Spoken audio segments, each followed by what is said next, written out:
I can't believe how much money you make. Let me raise the rent by 50%. If you like true revenge stories, you found the best place for your vengeful needs. I create them with fleeky visuals, dipped in artificial love. In this episode, a software guy starts making more money at his job, but when his envious landlord gets a hold of this, the rent price magically inflates over 50%. The second story is about an 18-year-old kid, who accidentally burns down his crazy neighbor's fence, who sees it as an opportunity to milk a kid, to pay for her new garden and trip to Hawaii. Followed by a greedy landlord, who refuses to pay his former tenant's security deposit back. But he forgets that the tenant is one call away from turning his world upside down, forcing him to dip his face in stinky regret. Before we swim in the tears of greedy landlords and bad neighbors, tell the like button you think your neighbor is stalking you, because you saw her Googling your name on her computer. Emphasize you know this, because you saw it through your telescope. Naturally, viewer discretion is advised. These revenge acts might be disturbing to snowflakes. In the late 90s, my wife and I were just married. We were getting started, and decided to dink it, double income, no kids, for a few years to save up for a down payment on a house. The dot-com bubble was still rising and I was a newly minted software developer. I had an entry-level job for a while, but then got recruited to a new city and job that paid 3x what I was making before. It was an offer too good to pass up. I ran the numbers and it was a no-brainer. By living frugally and saving my entire salary living off just her income, we would easily have enough in a year to put a 20% down payment on a new house. We rented an apartment in the new city, that was listed for $950 per month. The landlord was a real estate agent, who owned a 2-bedroom condo as an investment property. Let's call him Hank Wazowski. Hank was a thin, gray, no-nonsense guy. He was pleasant enough, but perfunctory, and dry without a sense of humor. He made a point of explaining that under no circumstances was he responsible for maintaining the garbage disposal, emphasizing it was not included in the rental agreement, and he would not be responsible for fixing it were it to break. He seemed slightly amused by us, a clueless, young, newlywed couple, but I could tell he wanted to rent to us, because we were very obviously a safe choice as renters. We filled out the rental agreement and the credit check. And this is where the troubles began. Hank looked hard at the credit application where I listed my job title, software developer, and my income of $75,000. For a 23-year-old in his second year out of college, in the late 90s, this is a small fortune. Throw in my wife's salary and we were over 6 figures in income, renting an apartment far beneath our means. Like I said, dink is the way to go when starting out. I can't believe how much money you make. Hank must have said half a dozen times, muttering under his breath. I explained we were saving to buy a house, and that we were only going to stay in the apartment a year. We might stay a few months after the term is over. Would month to month be okay after a year? Hank assured us that would be fine. We saw Hank only once during the year. During this moment, he was mentioning my salary again, telling us how he couldn't believe that's what software developers were making. It was awkward and I gave a vague reply. Anyway, a year later we found a house to buy, signed all the papers, and were making plans to move. The new house wasn't going to be ready until 2 months after our rental lease was up, so I called Hank to ask if we could, as discussed, simply extend the lease by 2 months before moving out. Hank assured me on the phone it would be no problem and he would send over an extension for us to sign. The extension arrived in the mail and it included a month-to-month clause and a $500 increase in the rent. I flipped out and called him, "Hank, why are you increasing the rent over 50%? That's too much. That's more than my new mortgage is going to be." He was super condescending to me. Kiddo, it's what the apartment goes for now. I would be losing money by renting it for less. I tried to reason with him, but it was very clear he knew we could afford the $500. It felt like we had no choice in the matter, and he was going to screw us over as best he could. He got angry with me for arguing my point, and I'll never forget his parting words. You don't have to like it, kiddo, you just have to pay it. My wife and I tried to figure out a way to move out early by putting our furniture in storage for a couple months and crashing with friends, but it just wasn't going to work out. I swallowed my pride and wrote out the check for $1,450 for the extra month. A month later I wrote a similar check and moved out after. I made sure the apartment was spotless before moving, but Hank still withheld $300 from our security deposit for bullshit things that were just a way for him to squeeze a few more dollars from the kids who made too much money. $100 for cleaning, sure. But $300 was obscene. In my mind, he had screwed me over for $1,200 and there was nothing I could do about it. What made it even more infuriating is that I saw the ad Hank put in the paper after we moved out. And he listed the apartment for rent at only $150 more than we had been paying originally, not the grossly inflated $500 increase. And it didn't rent. A month later I saw the same ad and he had lowered the price to $75 more than we had been paying. I assume it got rented out after a while, since the ad stopped appearing. Fast forward about 5 years. Life is good, the house is good, we have a baby, and even though the dot-com bubble has burst, I'm still employed. One day, out of the blue, I overhear one of my co-workers, Phil, a senior developer, talking to the guy working the reception desk. Hey, Mike, I'm expecting someone to drop off some paperwork for me. If a Hank Wazowski asks for me, tell him I'll be right out. I freeze and get a taste of bile in my mouth, remembering how I had to write out that name on those checks all those years ago. There's no way it's the same guy, right? I walk over to Phil, who is still by the reception desk. Phil, I say, how do you know that name, Hank Wazowski? Phil explains that Hank is his real estate agent. I bought my condo through him several years ago. I'm selling my condo now so I can buy a house. So I'm going to ask him to be my agent again. Do you know him? I tell Phil that I used to rent an apartment from Hank and describe what he looks like. Phil confirms the description, it's the same guy, wow, small world, right? And on cue, right then the front door to the office opens and in walks Hank Wazowski. I stare in disbelief. He's carrying a folder of papers and doesn't recognize me. Phil and Hank shake hands and they talk for a few moments. I stand there silently, wondering what to do. Phil finally says, Hank, this is my friend Rocky, I think you may have already met. Yes, well hello Hank. Good to see you again. My wife and I were your tenants a few years ago on blah blah street. Remember, the software developer who rented for a year saving to buy a house? Well, this is where I work. Here, with Phil. Hank's eyes indicate he now remembers me, and he's starting to put it all together. We shake hands and he says yes, of course he remembers, and asks how we are doing. Oh, we're just fine, thanks for asking. Phil says that you're his real estate agent. Small world, isn't it? Hank nods pleasantly. He still doesn't remember the details of our last conversation. I do some quick math in my head. This is the early/mid 2000s, the real estate market is very strong and easy money for any agent. The crash of 2008 is still a few years in the future. I start to think out loud, selling the condo for around $150,000 to $200,000, and you're looking at houses in the $500,000 range, so that's $650,000 to $700,000 in total transactions. An agent getting 3% on the sale and the purchase is getting around $20,000 for his trouble. That's a good commission for the agent, isn't it? Hank's eyes flash and I can tell he remembers everything about me now. Phil is surprised at my passive-aggressive tone. I am enjoying the uncomfortable silence.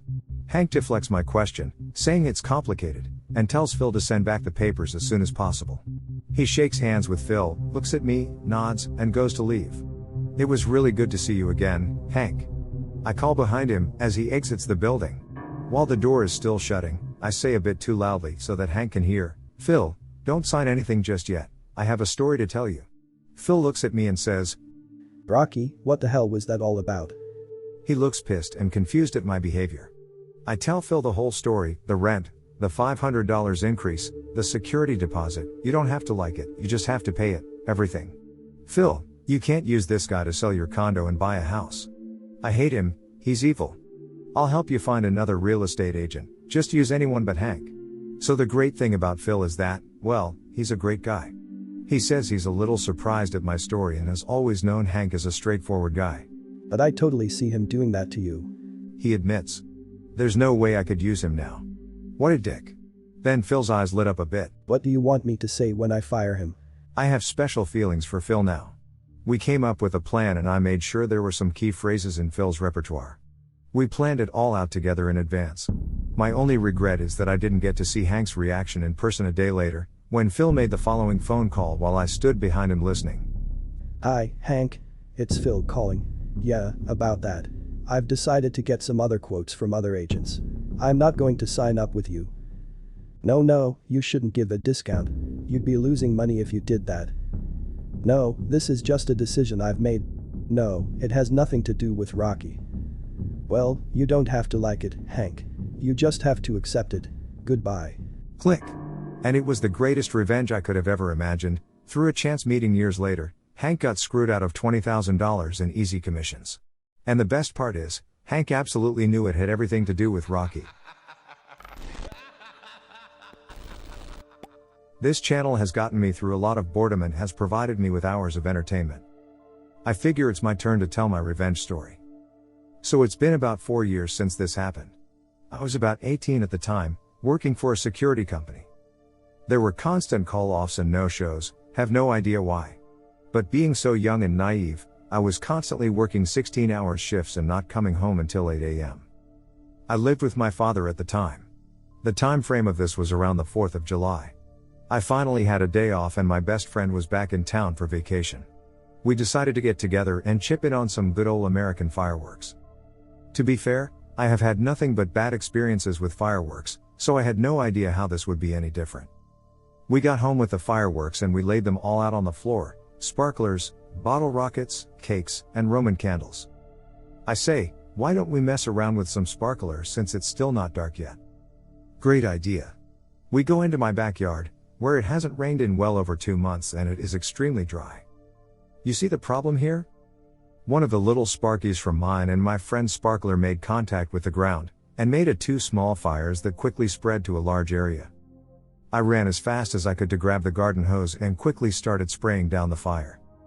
It was no use, it was spreading faster than I could spray it. I handed my friend the hose and called 911. What felt like hours was only 4 minutes and the fire was spreading to the neighbor's fence. The neighbor came outside and they were fairly calm to grab their hose and spray down the fence, along with the dead grass in her yard. The fire department shows up finally and I tell my friend, only one of us needs to get in trouble, you should leave. He was reluctant to leave because he felt equally responsible, but I convinced him, I didn't want him to get in trouble and have to drop out of college. My neighbor was super chill about the entire situation at first. I told her that we could talk about replacing the fence and get some quotes to repair it. She was just super grateful that everyone was okay. About 2 hours after the fire, the arson/fire investigator came to question me about the fire. I told him the truth. I said I was in the backyard by myself playing with fireworks and accidentally lit the ground on fire. I had gotten off that day without being hit by any charges and was commended for being honest. Here is where it goes downhill very fast. About a week later, I get a knock on the door from the neighbor. I open the door and she handed me 2 pieces of paper for me to look at. There was a quote for the fence valued at around $4,000 and an estimate for lawn care valued around $6,000. These were really shady and just typed out on a Microsoft Word document. No logo or company name. She then adds, I will also be having you pay my water bill for 3 months, because the new yard will need lots of water. Now the fence this woman had before was raggedy and falling apart. Her yard? Dead grass, weeds everywhere, never mowed it. Now looking at this paper, she wants a mahogany fence and a brand new backyard with flowers and trimmed hedges. I responded, I need to get an estimate myself, this doesn't feel right. She says, Remember you agreed to replace my fence, and a real man keeps promises. I shut the door and called my dad to tell him about what just happened. He flipped the fuck out and told me, Son, don't you give that skank a single dime. He gives me the number to his handyman and tells me to take care of it. The next day I had the guy come out for an estimate, and the neighbor ran outside flailing her arms while yelling. I did not give you permission to get an estimate on my fence. Technically it separates the property line, so it's both of our fences. She calls the cops on me for having a contractor, and they ultimately can't do a single thing because I'm on my property. He quickly finishes the estimate off at $1,200. I also knew a guy who did lawn care, from my time working at the grocery store. He estimated the lawn reseeding while she was away from the house to be about $800. After I get these estimates, I give copies to the woman and she is having none of it. I don't know these people, I don't want them near my house, they're probably really shitty contractors. I tell her, no, I know them personally, they are really nice people and do great work. She shuts the door in my face and I went on my way. I ended up working a 16-hour shift that night and got home at 8 a.m., and this woman comes knocking on my door at 9 a.m. and demanded I speak to her. I explained, I would really love to do this. But I just got home and I have to be back at work in less than 5 hours. I need to sleep. She goes, What kind of lazy asshat sleeps in, until 2 p.m.? At this point I had about lost it, and told her she can either accept my $2,000 for my quotes or kiss my ass and get nothing. She stood there for a while with her mouth gaped open, but she accepted my offer and planned to meet down at the notary the next morning. I spent that night after I got off work, writing a contract and gathering the $2,000 in cash. The next morning I wake up and grab this contract to meet down at the notary. I was thrilled to finally be done with this broad and never speak to her again. I waited for her for over 3 hours and she didn't show up. I get a call from her saying, I'm sorry, the $2,000 isn't enough. I'm having my guys start work on this project, and you will be paying me full price. Oh really? After that, I didn't say a single word to her, and I watched for a few months as these guys turned her backyard into an oasis, complete with a small pond, brand new sod and flowers, the whole 9 yards.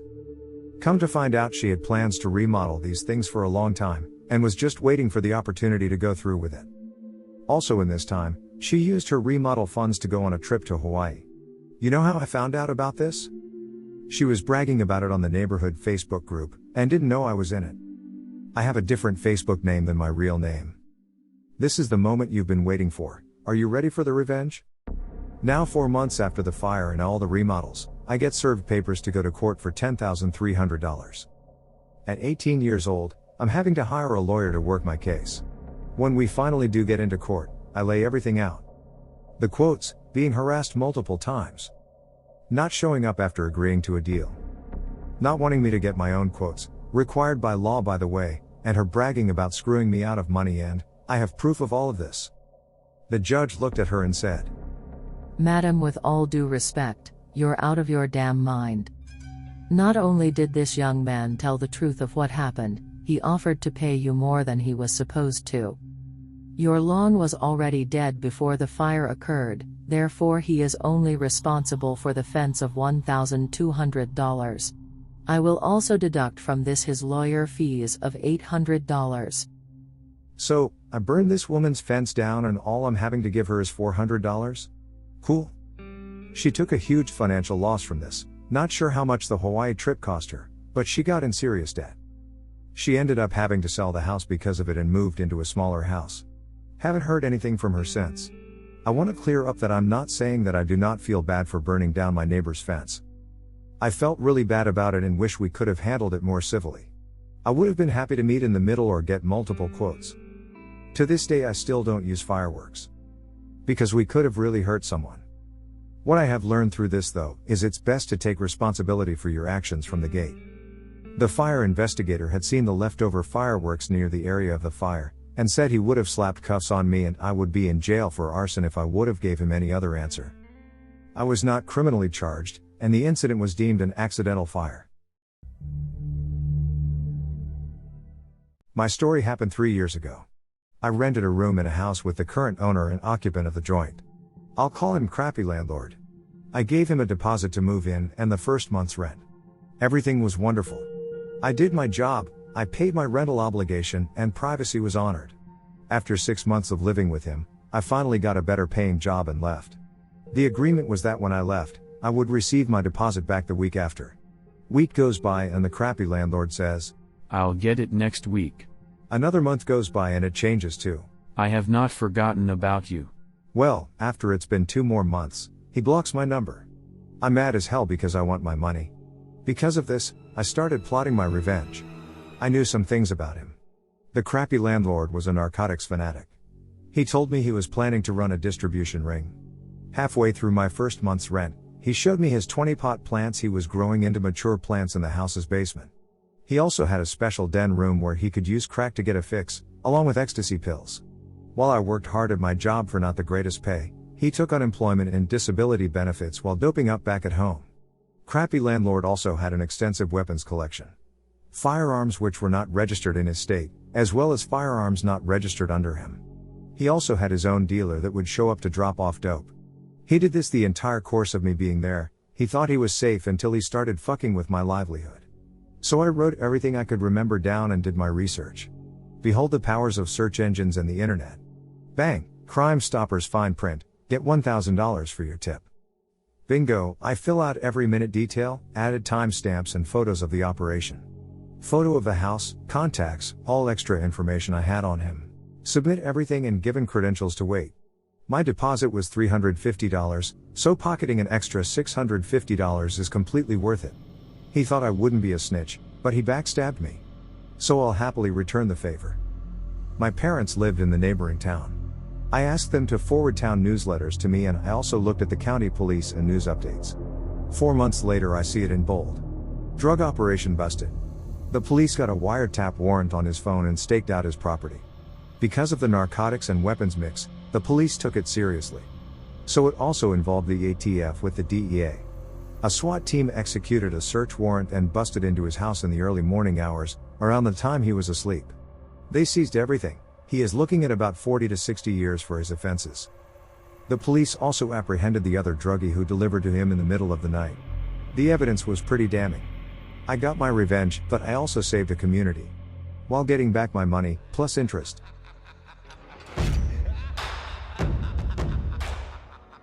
Thank you for enjoying this episode, which was made with artificial love. Subscribe to receive future episodes, and tickle the like button for good karma. Do you have any experiences surrounding this topic? Share yours below, I'll join the conversation. And I'll be seeing you in the next one.